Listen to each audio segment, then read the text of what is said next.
प्रधानमंत्री ने GST bill पारित होने में देरी के लिए कांग्रेस पर निशाना साधा है। उन्होंने कहा, सरकार द्वारा काले धन पर उठाए जा रहे कठोर कदमों से कांग्रेस चिंतित है। प्रधानमंत्री ने कांग्रेस पर सुधार कार्यों में बाधा डालने का आरोप लगाया।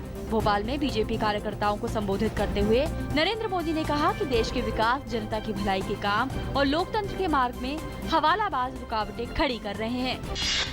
10वां विश्व हिंदी सम्मेलन आज से भोपाल में शुरू हुआ। प्रधानमंत्री ने भोपाल में 10वें विश्व हिंदी सम्मेलन का उद्घाटन करते हुए आगाह किया कि भाषा की भक्ति बहिष्कृत करने वाली नहीं, बल्कि ये सम्मिलित करने वाली होनी चाहिए।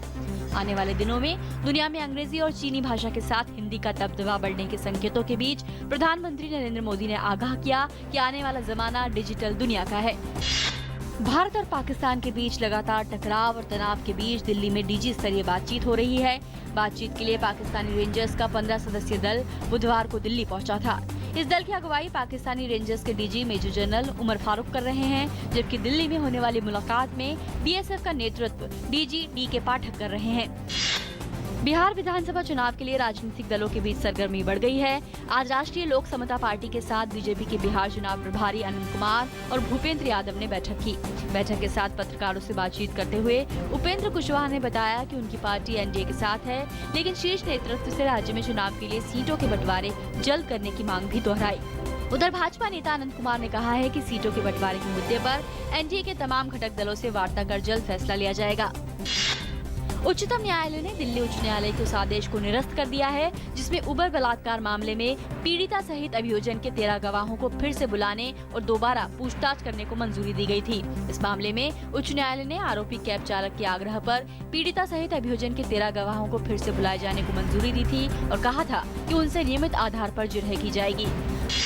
दिल्ली पुलिस ने आम आदमी पार्टी के विधायक और पूर्व कानून मंत्री सोमनाथ भारती के खिलाफ घरेलू हिंसा का मामला दर्ज किया है। पुलिस ने सोमनाथ भारती के खिलाफ नॉर्थ द्वारका पुलिस स्टेशन में धारा 307, धारा 498A और धारा 323 के तहत मामला दर्ज किया है।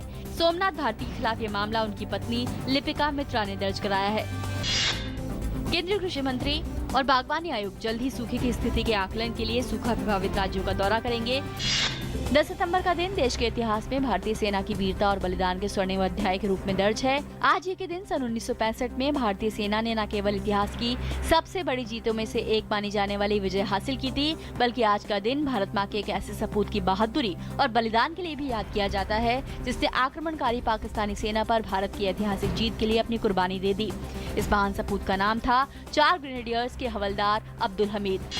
राजधानी दिल्ली में कराए गए एक सर्वे में चौंकाने वाले आंकड़े सामने आए हैं। ये सर्वे युवाओं के बीच कराया गया, जिसमें पाया गया कि लगभग 33% युवा 20 साल की उम्र में तंबाकू खाना शुरू कर देते हैं। इसके अलावा 20 से 30 साल की उम्र में 52% लोग तंबाकू खाना शुरू कर देते हैं। इस खतरनाक ट्रेंड का मतलब है सीधा कैंसर की गिरफ्त में आना।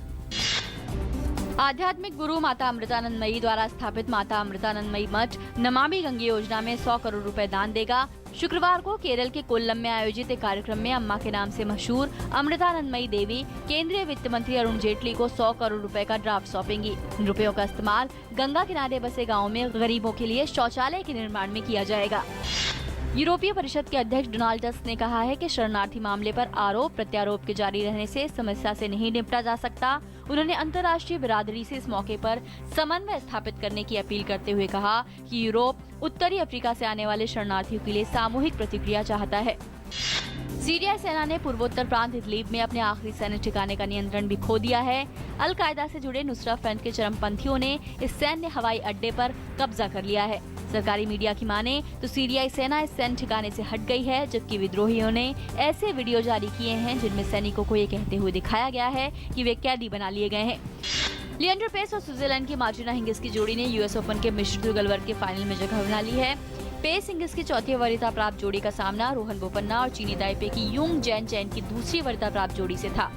पेस हिंगिस की हैवीवेट जोड़ी ने अपना अनुभव कोर्ट पर दिखाते हुए मैच को 6-2, 7-5 से अपने नाम किया। सानिया मिर्जा और मार्टिना हिंगिस की शीर्ष वरीयता प्राप्त जोड़ी ने भी यूएस ओपन के महिला युगल के फाइनल में जगह बना ली है। आज खेले गए सेमीफाइनल में सानिया हिंगिस ने सारा ईरानी और फ्लाविया पेनेटा की इटालियन जोड़ी को सीधे सेट्स में 6-4, 6-1 से मात दी।